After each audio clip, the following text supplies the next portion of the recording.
वो मसीहा कौन था? इस नॉवल को तहरीर किया है सैयदा शबाना अजीम ने। मगर बाबा आप, उसने जल्दी से कहा, तुम मेरी फिक्र मत करो, गोरी देख लेगी। बस तुम उनके साथ जाओ, उनका पूरा ख्याल रखना। बाबा ने खांसते हुए कहा। तो महर दिल ही दिल में खुदा का शुक्र अदा करने लगी। जिस काम को वो बहुत मुश्किल समझ रही थी, वो इतनी आसानी से हल हो गया था। उसने उसी वक्त एहसन को फोन किया था और खुद अकबरी खाला के पास आ गई। खाला, आपसे एक बहुत जरूरी काम आन पड़ा है। महर ने उन्हें एतमाद में लेने का सोचा था, क्योंकि वो हकीकत में बहुत बीमार औरत थीं और उनका इलाज करवाने वाला कोई नहीं था। और जब उन्हें पता चला कि वो क्यों जाना चाहती है, तो वो गड़बड़ा गईं। ना बेटा, ये तुम ठीक नहीं कर रही। उन्होंने उसे माँ की तरह समझाया।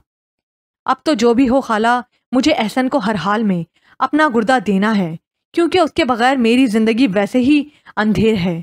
और क्या आप चाहती हैं कि आपकी ये बेटी अंधेरों में भटक जाए? उसने रोते हुए उनसे कहा तो वो चुप हो गईं, क्योंकि वो अच्छी तरह जानती थी कि वो एहसन हयात को कितना चाहती थी। वो उसके लिए अपनी जिंदगी भी दे सकती थी। हम कल ही शहर जाएंगे खाला, और जल्द अज जल्द ये काम हो जाए तो वापस आ जाएंगे। उसने एहसन को बुलाकर सारी बात समझा दी थी और अगले दिन वो शहर जा रही थी। बाबा, आप अपना ख्याल रखना, मुझे आपकी फिक्र रहेगी, उसने फिक्रमंदी से कहा।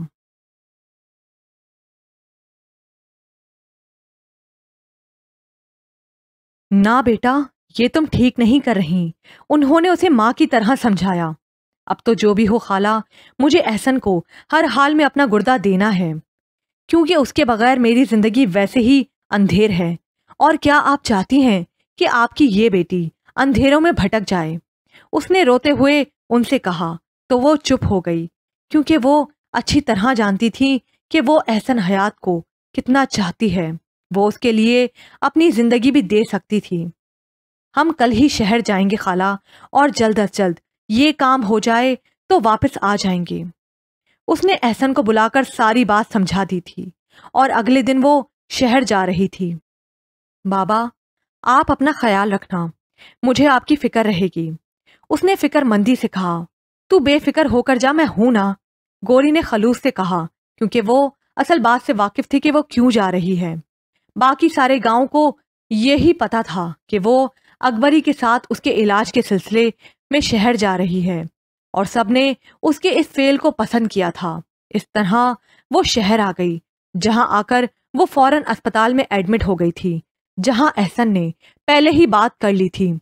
और दूसरी तरफ एहसन ने खाला अकबरी को भी अस्पताल में इलाज के लिए दाखिल करवा दिया। उन्हें टीबी थी, जिसका इलाज ही नहीं हो रहा था, मगर अब बकायदा उनका इलाज हो रहा था। वो ये वो ये नेकी भी करना चाहता था। आप उनकी कौन हैं? डॉक्टर ने महर से पहला सवाल ही ये किया था। जी, मैं उनकी कज़न हूँ। आपने ही कहा था ना कि कोई खूनी रिश्तेदार ही उन्हें गुर्दा दे सकता है, तो मेरा उनसे खून का रिश्ता है। आप मेरा गुर्दा ले सकते हैं। तो डॉक्टर्स मुतमईन होकर चले गए। फिर उसका ब्लड ग्रुप भी मिल गया था। फिर अगले दिन ही उनका कामयाब ऑपरेशन हो गया, और डॉक्टर ने बड़ी महारत से उसका गुर्दा एहसन हयात के जिस्म में मुंतकिल कर दिया था। महर बहुत खुश थी कि वो एहसन के किसी काम आ सकी थी, और एहसन भी बहुत खुश था कि उसे महर की बदौलत ये नई जिंदगी खुदा ने अता की थी। एहसन के वालिद आए तो एहसन ने उन्हें भी नहीं बताया कि उसे गुर्दा देने वाला कौन है, क्योंकि महर ने सख्ती से मना किया था। और जल्द ही महर वापस गांव चली गई। साथ अकबरी खाला भी थीं, जो अब काफी बेहतर थीं। बेहतर खुराक और बेहतरीन इलाज ने उनकी सेहत पर बहुत अच्छा असर डाला था। डॉक्टर ने उन्हें काफी दवाएं लिख दी थीं, जो एहसन ने उन्हें अपने खर्चे पर ला दी थीं, और किसी को गांव में भिनक भी नहीं पड़ी कि वो इतना बड़ा कारनामा अंजाम दे आई है। वो बाबा के सामने बड़ी संभल कर चल रही थी कि उन्हें उसकी तकलीफ का एहसास ना हो। तुम मुझे बताओ तो कि ये एहसान हम पर किसने किया है? एहसन के वालिद ने उससे पूछा। है कोई बाबा जिसने हम लोगों पर ये एहसान कर दिया, मगर बताने से सख्ती से मना कर दिया था, इसलिए मैं मजबूर हूं। वो साफ जवाब दे गया, मगर बेटा तुम कम से कम मुझे तो बता दो। उन्होंने बहुत जोर दिया मगर एहसन ने नहीं बताया और जल्द ही वो भी घर आ गया था, जहां खुशी की लहर दौड़ गई थी। जिस बेटे की जिंदगी से वो मायूस हो गए थे, खुदा ने उसे नई जिंदगी अता की थी। मगर वो मसीहा कौन था, ये वो नहीं जान पाए थे। बस जुस्तजू में थे कि आखिर वो कौन गुमनाम मसीहा है जो उसे अपना गुर्दा जैसी अनमोल चीज दे गया।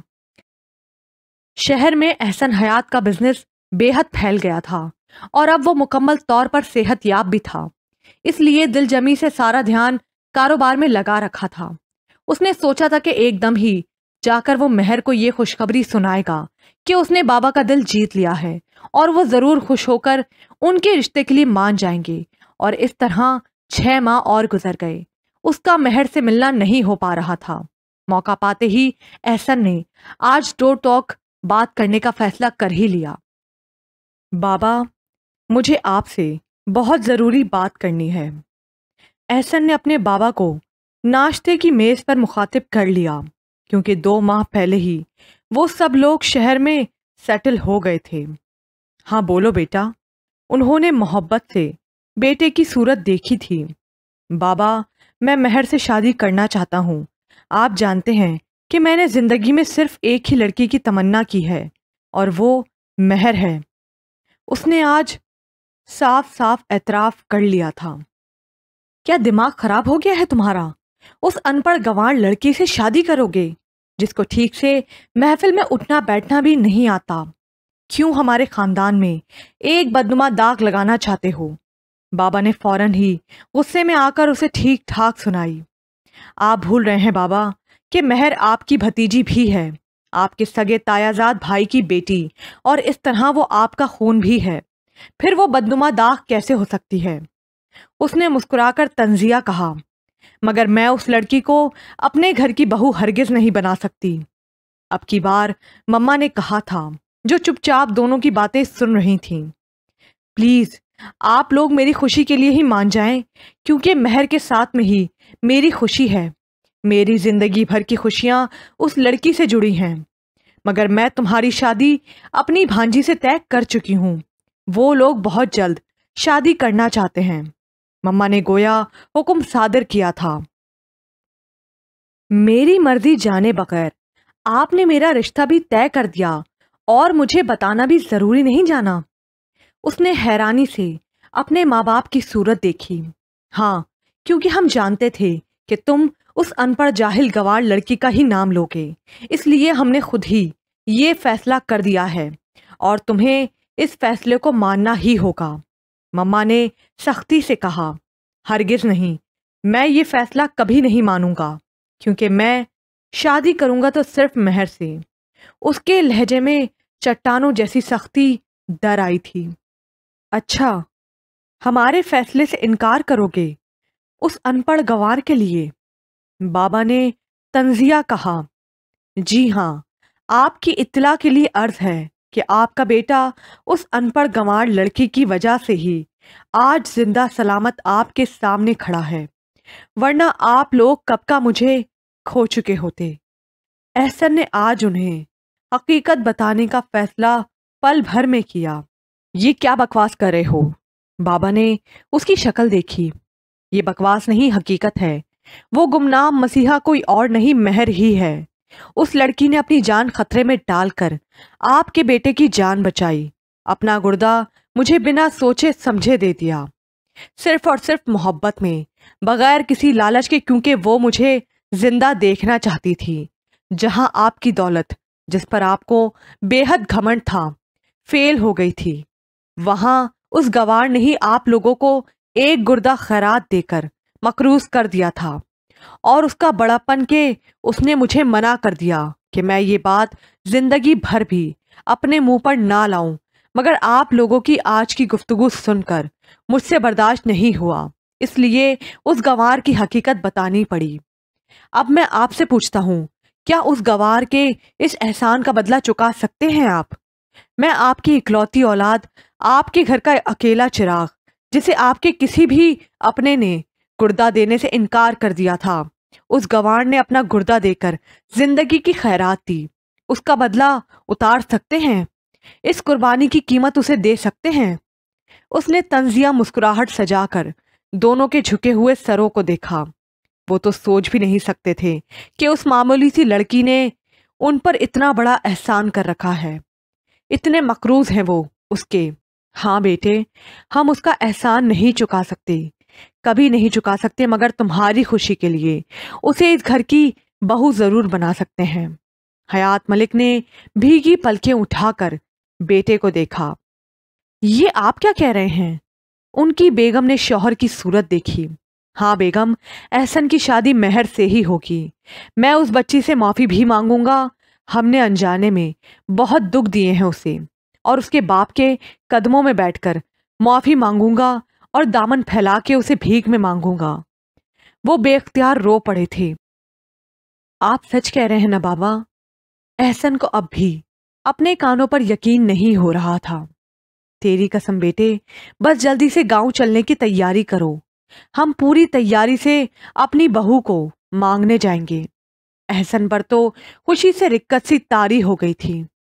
ताहा भाई, आप मुझे मेरी दोस्त के घर तक छोड़ देंगे प्लीज? कोमल ने ताहा को घर से निकलते देखकर कहा, क्योंकि वो किसी फाइल पर दस्तखत लेने आए थे। हाँ जरूर, क्यों नहीं, चलो। वो फौरन ही तैयार हो गया था तो वो उसके साथ साथ अपनी मम्मा को खुदा हाफिज करके गाड़ी में आ बैठी थी। एक बात पूछूं ताहा भाई? कोमल ने डरते डरते उससे बात करने का सोचा था। हाँ पूछो, उसने नजरें सामने जमाए जमाए कहा। आपने कभी किसी से मोहब्बत की है? कोमल ने बेख्तियार कहा था। क्या? ताहा ने बेसाख्ता ही ब्रेक लगाया था, जिससे कोमल का सर डैशबोर्ड से जाकर टकराया। सॉरी ताहा भाई, शायद मैंने कोई गलत सवाल कर लिया, उसने जल्दी से गड़बड़ा कर कहा। ये सवाल अचानक तुम्हारी इस छोटी सी खोपड़ी में आया कैसे? ताहा ने बेख्तियार मुस्कुरा कर पूछा था और कार स्टार्ट कर दी थी।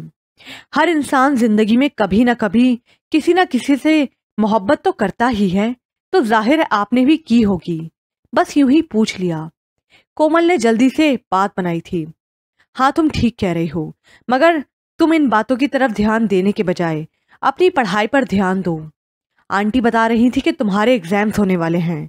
उसने बड़ी खूबसूरती से बात घुमाई थी। हाँ ये तो है, जभी तो हम सारी दोस्तें कभी एक घर में कभी दूसरी के घर में कंबाइन स्टडी कर रही हैं, और आज अंजिला की बारी थी, इसीलिए उसके घर जा रही हूँ। बस इधर ही रोक दें। तो ताहा ने ब्रेक लगाया। थैंक यू ताहा भाई। उसने गाड़ी से उतरकर उसका शुक्रिया अदा किया कि जभी अंदर से निकलती सबा को देखकर वो तो जैसे बुत ही बन गया था। उसने उस लड़की को कहां कहां नहीं तलाश किया था, पागलों की तरह ढूंढा था उसे। सबा ने भी ताहा को देख लिया था, इसलिए उसकी कैफियत भी उससे कुछ अलग नहीं थी। अरे ताहा भाई, आपको क्या हो गया? कोमल ने उसकी आंखों के सामने हाथ लहराया। हाँ कुछ नहीं, और फौरन ही गाड़ी आगे बढ़ा दी। उस लड़की का पता तो मिल ही गया था, जिसे तलाश करने में वो खुद भी गुम हो गया था। हेलो सबा बाजी, कैसी हैं आप? कोमल ने आगे बढ़कर कहा। मैं ठीक हूं, और हाँ, अंजिला तुम्हारा ही इंतजार कर रही है। सबा ने चौंक कर खुद को एक पल में संभाला था और फिर खुद भी मुड़कर घर में आ गई। वो बाजार जाने के लिए निकली थी। ताहा को देखकर उसका जहन अब किसी काम का नहीं रहा था। ये यहाँ कैसे? वो कमरे में आकर उसी बात को सोचे जा रही थी, जिसको भुलाने के लिए खुद को भूल गई। वो यूं अचानक आकर मेरे सामने खड़ा हो जाएगा, ये तो मैंने सोचा भी नहीं था। वो सोच सोच कर हलकान हो रही थी। कितनी बेदर्दी से उस शख्स ने मुझे बेवकूफ बनाकर ठुकरा दिया था, मुझे पागल बनाकर मोहब्बत का ढोंग रचाया था, सिर्फ और सिर्फ अपने दोस्तों से शर्त जीतने के लिए। काश मुझे कभी पता न चलता तो कितना अच्छा होता। वो जैसे एक एक करके अपने माजी के और आग पलटने लगी थी। ये उन दिनों की बात थी जब सबा जॉब करने लगी थी। बहुत हंसमुख जिंदा दिल लड़की हुआ करती थी वो कभी, मगर ताहा भी उस ऑफिस में था। उसके पापा का ये बिजनेस ऑफिस था, मगर उसने बहुत अच्छी तरह से संभाल लिया था। और जब ही सबा उनके ऑफिस में जॉब के लिए आई थी, बीए कर रखा था और इस तरह इंटरव्यू के बाद उसे ये जॉब मिल गई। सबा हर किसी से जल्द फ्री नहीं होती थी। तहा को वो पहली नज़र में ही अच्छी लगी थी, मगर उसके दिल में मोहब्बत जैसे जज्बात नहीं थे। उसके दोस्त अक्सर उसके ऑफिस आ जाते थे। उनमें विकी और शोभी जैसे बदनज़र भी थे।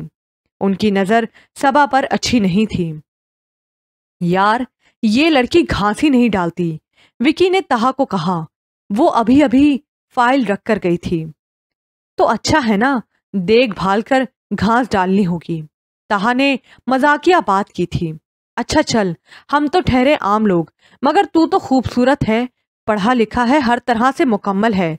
उसने तो तुझे भी आज तक घास नहीं डाली। शोभी ने उसे उकसाया। ये तुम लोग क्या फजूल सी बातें लेकर बैठ गए हो? ये बताओ क्या पियोगे? ताहा ने बात टाली। ठंडा मंगवा ले, मगर तू हमारी बात को टाल नहीं। अच्छा चल, शर्त लगा लेते हैं। अगर तू उस लड़की को पटाने में कामयाब हो गया तो 10,000 तेरे, और अगर नाकाम हो गया तो 10,000 मेरे। मंजूर? ये उनका कॉलेज लाइफ से ही मशगला रहा था। हर बात पर शर्त लगा लेते थे और हर बार ताहा ही जीत जाया करता था। यार, कॉलेज की बात और थी। हम पढ़ाई में उस्तादों के बारे में शर्त लगाते थे, मगर किसी के जज्बात के लिए शर्त लगाना गलत है। नहीं, मैं ये शर्त नहीं लगाऊंगा, तहा ने साफ मना कर दिया था। ओह, इसका मतलब ये है कि तू डर गया कि अगर लड़की मेरी तरफ माइल ना हुई तो तू शर्त हार जाएगा। विकी, ये बात नहीं है। तू अच्छी तरह जानता है कि तहा ने कभी कोई शर्त नहीं हारी। मगर तू अगर मगर छोड़ यार, सिर्फ 10,000 की तो बात है, वरना दूसरे लफ्जों में तुझे ये मानना पड़ेगा कि तू हार के डर से मना कर रहा है। उन्होंने उसे ऐसा घेरा कि उसे मानना ही पड़ा। आखिर अब बात इज्जत नफ्स पर आ गई थी। ओके, मगर ये याद रखना, तुम्हें 10,000 तैयार रखना है, क्योंकि तहा ने हारना नहीं सीखा। और वो लोग कोल्ड ड्रिंक से फारिग होकर चले गए और तहा ने जब से ही सबा पर मेहरबानियां करनी शुरू कर दी। और सिर्फ 1 माह लगा था उसे सबा को शीशे में उतारने में। वो उसे पसंद तो थी ही, मगर जाने कब कैसे वो सचमुच उससे मोहब्बत कर बैठा। वो बहुत खूबसूरत ना सही, मगर पुरकशिश जरूर थी। यही वजह थी वो पहली नजर में ही सामने वाले की तवज्जो अपनी तरफ खींच लेती थी। कुछ तो खास था उसमें जो ताहा जैसे बंदे ने घुटने टेक दिए थे। ताहा, मुझे धोखा तो नहीं दोगे ना? सबा ने बहुत मान से कहा था। धोखा? कैसी बात कर रही हो सबा? तुम मेरी जिंदगी में आने वाली पहली लड़की नहीं हो। तुमसे पहले भी बहुत सी लड़कियां आईं और चली गईं, मगर तुम पहली लड़की हो जिसको देखकर मेरे दिल ने कहा कि अब तेरी तलाश खत्म। मेरे दिल ने तुम्हें देखकर एहसास दिलाया कि मोहब्बत नाम की भी कोई चीज होती है। अब किसी की गुंजाइश निकालना नामुमकिन है। उसने हकीकत में अपने दिल की बात सबा से की थी, जिसको सुनकर वो सचमुच हवा में उड़ने लगी थी। वो सच में अपने वालदैन को सबा की वालदा के पास भेजने का इरादा रखता था, क्योंकि सबा को देखकर ही पहली बार उसके दिल में संजीदगी से शादी का ख्याल आया था।